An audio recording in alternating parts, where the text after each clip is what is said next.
Bonjour, alors aujourd'hui de nouveau présentation d'un kit donc de Gundam 0080 War in the Pocket, une série d'OEV qu'on ne connaît pas malheureusement en France, qui est très chouette, qui date de 1989 et ce kit aussi date de 1989. Il ne s'agit pas d'un high-grade Universal Century, même s'il s'agit d'un kit au 144. Il s'agit du Rigdom 2, le MS09R2 de 1989, sorti par Bandai.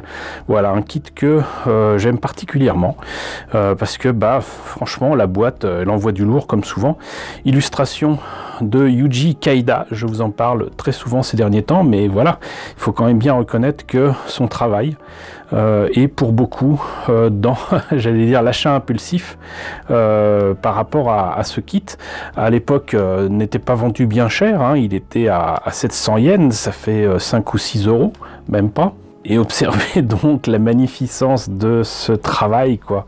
Voilà, pose dynamique, coup de coude dans la tête d'un GM du Rigdom, qui en plus porte avec lui un bazooka qui m'a pas l'air d'être facile à vivre, hein, si on est en face. Non, franchement, voilà, c'est clairement, à l'époque en tout cas, c'était le top du top. Et vous voyez bien pourquoi. J'ai ce kit en boîte, j'ai le kit monté mais pas peint. Je pourrais même vous le présenter en comparant avec le High Grade Universal Century. C'est la totale aujourd'hui. Donc voyons un petit peu déjà ce que ça donne au niveau de la boîte. Donc vous voyez ici le modèle monté et peint. Hein, on devine bien que c'est pas aussi comment dirais-je, dynamique en termes de pose que ça l'est proposé sur la boîte. Je disais tout à l'heure que c'était à 700 yens, c'est confirmé ici. Et là nous avons de nouveau le modèle monté et peint, une vue avant, une vue arrière, et là mine de rien c'est le modèle mais monté mais pas peint. Voilà. C'était un petit peu le début du No Paint, et je crois qu'il n'y a rien d'autre à part préciser que c'était le 5e kit de cette gamme. Donc sans plus attendre, ce que je vous propose, c'est de voir à l'intérieur ce que ça donne. Alors, toujours cette superbe illustration sur la notice. Là, donc des explications concernant le Rigdom 2 par rapport au Rigdom normal, voilà.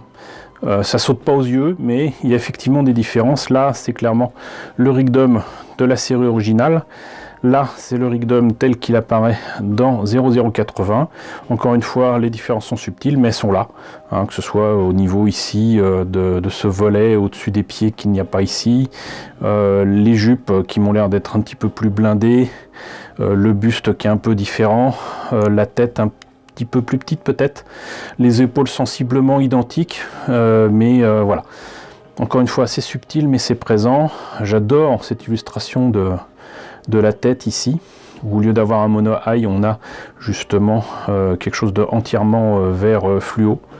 Là, c'est la partie backpack. Alors ça, c'est quelque chose que je me suis jamais expliqué. C'est bien gentil de mettre des tuyères ici, mais si vous mettez ici donc ce qui permet de contenir le carburant, il y a de fortes chances que ça explose, enfin pour moi, hein.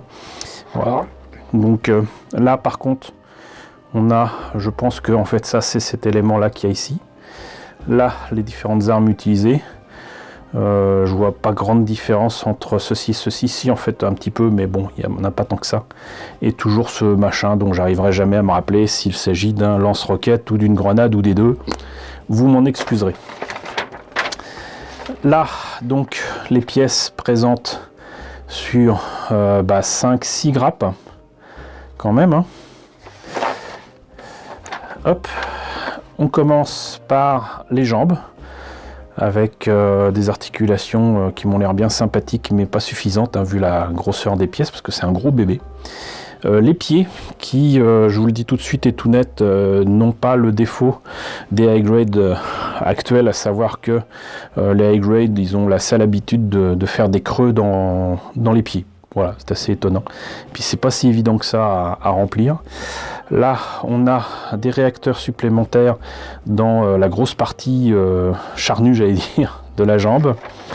Là, des articulations pour le bassin qui sont sympas, mais franchement, c'est totalement insuffisant pour bien l'articuler. Mais voilà, à l'époque, c'était bien. Là, les bras, les épaules. Ici, alors là, encore une fois, typique des maquettes de l'époque, on a à la fois le torse et les jupes. Voilà, donc les jupes avec tous les petits réacteurs qui vont bien. Donc le reste du torse ici, et là, la tête en deux parties. Donc là, forcément, à coller et à limer. Hein. C'est une maquette à l'ancienne. Je vous fais pas de dessin. On réunit le tout. Les gros doigts boudinés des mains, bah on est obligé là aussi de les coller pour que ça puisse tenir. Ici par exemple le lance bazooka là, le bazooka. Les fameuses citernes ici, alors posait problème apparemment pour le modèle que je vais vous présenter tout à l'heure. Ça a été remplacé et je comprends pourquoi. Hop, on complète le backpack et on obtient ceci, ce qui est quand même bien joli. Voilà. Pas aussi cool que là, mais c'est quand même bien joli. Voilà. Donc pour les grappes, je vous ai enlevé ça des sachets.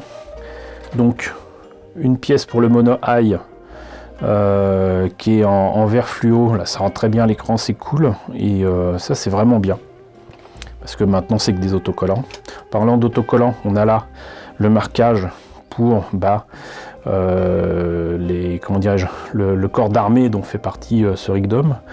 Là peut-être des petits détails à ajouter ici et là, mais vous voyez, pas grand chose, et tant mieux. Voilà, on peut faire ça assez intelligemment. Là donc on a la tête et quelques réacteurs. Ici des polycaps, j'allais dire typiques de l'époque, mais non en fait. J'ai l'impression que c'est vraiment limité à ce Rigdom 2. Là, les pièces grises avec donc le torse, les citernes, le bazooka, les fameuses semelles de pied. Voilà, gardez-les bien à l'esprit. Les mains qui sont bien détaillées. Franchement, non, c'était, encore une fois, je le répète, hein, mais c'était le top du top à l'époque. Là, des pièces plutôt bleu nuit, un peu comme les corsaires américains, les avions corsaires. Et là, plutôt violet, un gris violet quoi. Voilà, et on a fait le tour des grappes. Donc sans plus tarder, ce que je vous propose, c'est de voir ce que nous réserve ce kit monté. Alors voilà ce que ça donne une fois monté. Alors on observe immédiatement que en no paint c'est pas franchement ça, mais quand même il a de grandes qualités. Alors déjà les couleurs des différentes pièces, hein, pour l'époque je rappelle qu'on est en 1989, donc du bleu, du violet, du gris, du rouge. Ça rend franchement bien. Ça rend franchement bien. Le seul problème, c'est que, comme tous les kits de cette époque, beaucoup de pièces sont à coller, sont à poncer, que ce soit au niveau des jambes, au niveau des bras, au niveau des épaules, au niveau de tout quoi. En fait, il y a vraiment quand même un gros travail quand même à faire au niveau du ponçage et du collage de ce genre de kit. En plus de ça, je note quand même que ce brave Rigdom 2, même s'il a été certainement monté avec amour, a quand même du mal à tenir. Donc au niveau des articulations et des polycaps, c'est pas franchement ça. Et comme je le disais tout à l'heure, on sent bien que pour lui donner des poses dynamiques, c'est pas facile, ne serait-ce que lui faire tenir son arme sur son épaule, comme on le voit sur l'illustration, c'est juste impossible en fait. Voilà, donc moi je l'aime beaucoup, ça me permettra en plus de toute façon de faire d'autres versions du Rigdom 2. Je sais par notamment les illustrations qu'on n'est pas obligé de le faire dans ces tons là, on peut le faire avec des tons plutôt verts, on peut le faire dans tous les tons qu'on veut, hein, même des tons déserts comme il y a eu avec les Domtropen que je vous ai présenté il y a longtemps. Donc voilà. pour ce brave Rigdom 2 monté tel quel pour la version de 89. Ce que je vous propose maintenant, c'est de voir ce que ça donne comparé au modèle High Grade Universal Century fait il y a pas très longtemps. Enfin, par rapport à 89, c'est pas très longtemps, et vous allez voir la différence. Alors voilà, bon, il n'y a pas à dire, c'est franchement que la version High Grade est quand même bien meilleure et bien plus belle. En plus de ça, franchement, je l'ai monté tel quel, je l'ai à peine peint, un petit coup de macrage blue ici et là pour les pièces qui normalement étaient plutôt violettes dans la version de 89. Au passage, le kit est de 2004, hein, ça lui fait quand même déjà 16 ou 17 ans, mais voilà, il rend bien, franchement.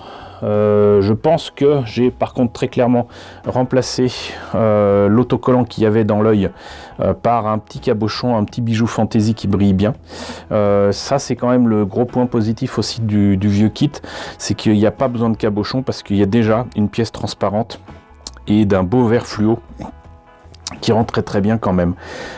Beaucoup plus de détails évidemment sur le modèle High Grade Universal Century, à commencer par donc les jupes qui sont à un minimum articulés.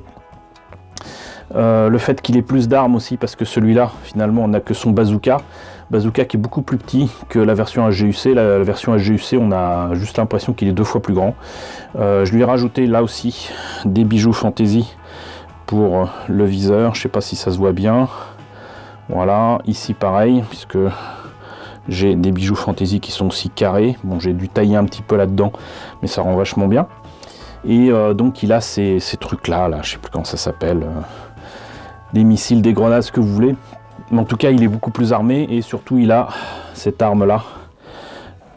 Voilà, ça fait mitrailleuse, hein. Et je sais plus s'il l'avait dans la version de 89, mais la version HGUC a quand même son espèce de, je vais pas dire javelot, mais de lance là, ici.